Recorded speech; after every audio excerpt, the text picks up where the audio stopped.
ఇక తెలంగాణలో కులగణన రెండో సర్వే సాయంత్రంతో ముగియనుంది. ప్రభుత్వం 2024లో నిర్వహించిన కులగణన సర్వేలో మిగిలిపోయిన కుటుంబాలను గుర్తించేందుకు ఈ సర్వే చేశారు. అయితే మొత్తం 13 రోజులుగా రెండో విడత కులగణన సర్వే కొనసాగుతుంది. గణాంకాలు చేపట్టి సముచిత రిజర్వేషన్లు కల్పించడం కోసమే తెలంగాణ ప్రభుత్వం ప్రతిష్టాత్మకంగా కులగణన సర్వేకు శ్రీకారం చుట్టింది. అయితే అన్ని కులాలకు అన్ని రంగాల్లో సమానంగా ఉండాలనే ఉద్దేశంతో కులగణన సర్వే తీసుకొచ్చారు.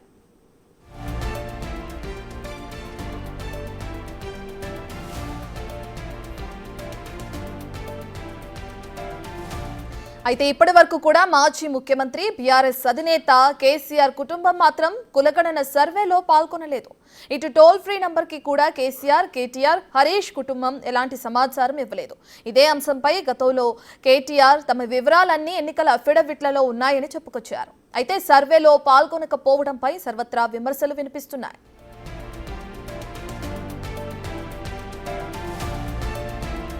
మొదటి విడతలోనూ కేసీఆర్, కేటీఆర్, హరీష్ రావు కుటుంబాలు సర్వేలో పాల్గొనలేదు. ఒక్క కవిత మాత్రం తొలి విడతలోనే పాల్గొన్నారు. అయితే కేసీఆర్ ఫ్యామిలీ రెండో విడత సర్వేలోనూ ఇప్పటికీ పాల్గొనకపోవడంలో అటు రాష్ట్రంలో చర్చానీయాంశంగా మారింది.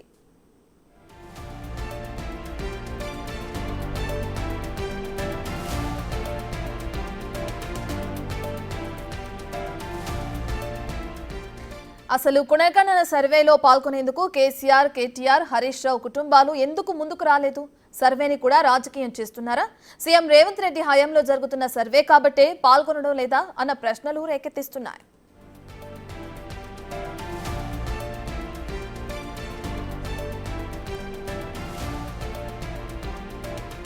ఇదే విషయానికి సంబంధించిన పూర్తి డీటెయిల్స్ ని మా ప్రతినిధి వాసు అందిస్తారు.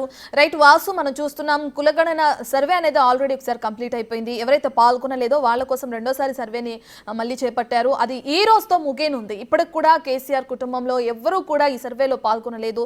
దీన్ని ఎలా చూడొచ్చు అంటారంటే జనాభా లెక్కల్లో తెలంగాణలో జనాభా లెక్కల్లో కేసీఆర్ కుటుంబం ఉండదలుచుకోలేదు అనుకోవచ్చు అంటారా?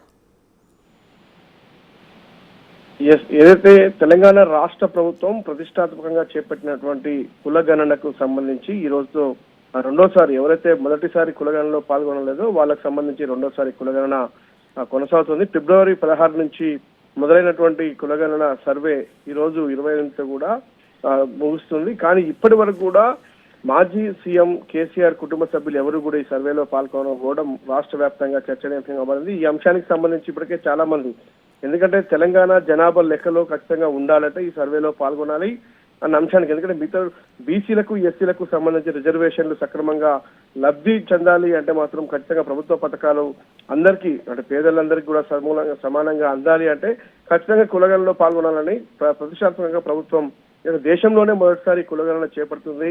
అది ఈ నేపథ్యంలో కేసీఆర్ కుటుంబం ఈ కులగణను అంటే పాల్గొనకపోవడానికి ఖచ్చితంగా వ్యతిరేకిస్తున్నారా? ఇంకా కొంత సమయం మాత్రమే మిగిలి ఉంది. ఈ రోజు సాయంత్రానికి ఒక కులగణన సమయం తేదీ ముగిసిపోతున్న నేపథ్యం, కానీ కేసీఆర్ కుటుంబం ఎవరు కూడా పాల్గొనలేదు. గతంలోనే ముఖ్యమంత్రి రేవంత్ రెడ్డి చాలా స్పష్టంగా గుర్తు చేశారు.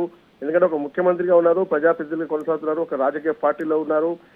ఇలాంటి వ్యక్తులు సర్వేలో పాల్గొనకపోవడాన్ని ఖచ్చితంగా సామాజిక కుల బహిష్కరణ అంటూ కూడా ఆయన వ్యాఖ్యలు చేసిన సందర్భం కూడా చూశాం. కానీ ఇంత ఘాటు వ్యాఖ్యల తర్వాత కూడా వాళ్ళెవరు కూడా సర్వేలో పాల్గొనకపోవడం అంశాన్ని చూస్తా ఉన్నాం. అది కొద్దిసేపు క్రితం పొన్నం ప్రభాకర్ కూడా చాలా స్పష్టంగా చెప్పడం జరిగింది.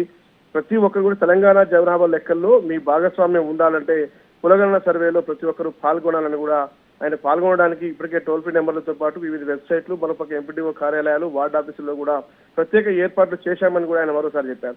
దీనికి సంబంధించి ఎక్కడెక్కడ ఇంకా కుల సర్వేలో ఎవరైతే పాల్గొనలేదో బీసీ సంఘాలు, బీసీ నేతలు, ప్రొఫెసర్లు, చాలా మంది మేధావులు కూడా ఇంకా అవగాహన కల్పించాలి అని కూడా ఒక పక్కన ప్రభుత్వం ప్రచారం చేస్తా ఉంటాయి. కానీ చెప్పండి వాసు, ఇప్పటికే టోల్ ఫ్రీ నెంబర్ ని పెట్టారు. ఎవరైతే ముందుసారి సర్వేలో పాల్గొనలేదో వాళ్ళందరూ కూడా ఈసారి సర్వేలో పాల్గొనాలని చెప్పి పిలుపునివ్వడం కూడా సీఎం రేవంత్ రెడ్డి మనం చూస్తున్నాం. అయితే రాజకీయ నేతలు గత 10 సంవత్సరాల అధికారంలో ఉన్న కేసీఆర్ కుటుంబమే ఈ కులగణన సర్వేలో పాల్గొనకపోతే ఇక సామాన్య ప్రజలు ఏం పాల్గొంటారనే ఆరోపణలు కూడా ఉన్నాయి. వాటిని ఎలా చూడొచ్చు అంటారు వాసు? ఖచ్చితంగా కూడా, ఎందుకంటే ఒక ప్రతిపక్ష పార్టీ హోదాలో ఉన్నటువంటి నాయకుడు, మాజీ ముఖ్యమంత్రి కేసీఆర్ కుటుంబం ఎందుకంటే మరొక ఇతరులకు ఆదర్శంగా నిలవాలి, కులగణనలో పాల్గొనాలి అంశాన్ని ఇప్పుడు ప్రస్తుత అధికారంలో ఉన్నటువంటి కాంగ్రెస్ పార్టీ నేతలు, మంత్రులు, ముఖ్యమంత్రి కూడా చెప్తున్న పరిస్థితి. కానీ అయినప్పటికీ కూడా కులగణన సర్వేను వ్యతిరేకిస్తూ కూడా కాంగ్రెస్ పార్టీ రేవంత్ రెడ్డి ప్రభుత్వం కులగణన చేస్తుంది కాబట్టే అంటే ఆ యొక్క గుర్తింపు అనేది ఆ ప్రభుత్వానికి ఆ యొక్క ముఖ్యమంత్రి రాకుండా ఉండేందుకే ఈ యొక్క కులగణన సర్వేను వ్యతిరేకిస్తున్నట్టుగా ప్రతిపక్ష అధికార పార్టీ ఇప్పటికే ఆరోపణలు చేస్తా ఉంది. అయినప్పటికీ ఈ రోజు సమయం చివరి రోజు మరికొద్ది గంటలు మాత్రమే కులగణన సర్వేకు గడువు ఉంది. కానీ ఇప్పటి వరకు కూడా ఎవరూ పాల్గొనలేదు. దాదాపు ఇప్పటికీ మనం చూసాం రాష్ట్ర వ్యాప్తంగా కూడా ఏదైతే 3,54,77,554 మంది కులగణన సర్వేలో గుర్తింపు పొందారు. వాళ్ళ కులాలకు సంబంధించి కావచ్చు, మిగతా అంశాలకు సంబంధించి. కాబట్టి కొంతమంది మాత్రమే మిగిలిన నేపథ్యంలో వాళ్ళు ఇంకా ఎవరు పాల్గొనలేని పరిస్థితి. కాబట్టి చూడాలి ఈ కులగణన సర్వే తర్వాత ఇంకా ఎంతమంది పాల్గొన్నారు, ఇంకా ఎంతమంది పాల్గొనలేదు అనే అంశాన్ని ఈ రోజు ప్రకటించే అవకాశం ఉంది ప్రభుత్వానికి సంబంధించి. కానీ ఎవరైనా పాల్గొనకుంటే ఖచ్చితంగా ఈ రోజు పాల్గొనాలని మంత్రులు కూడా పిలుపునిస్తున్న పరిస్థితి కొనసాగుతుంది. కేసీఆర్ కుటుంబం మాత్రం ఇప్పటి వరకు కులగణనలో పాల్గొన్నటువంటి పరిస్థితి కొనసాగుతాం. రైట్.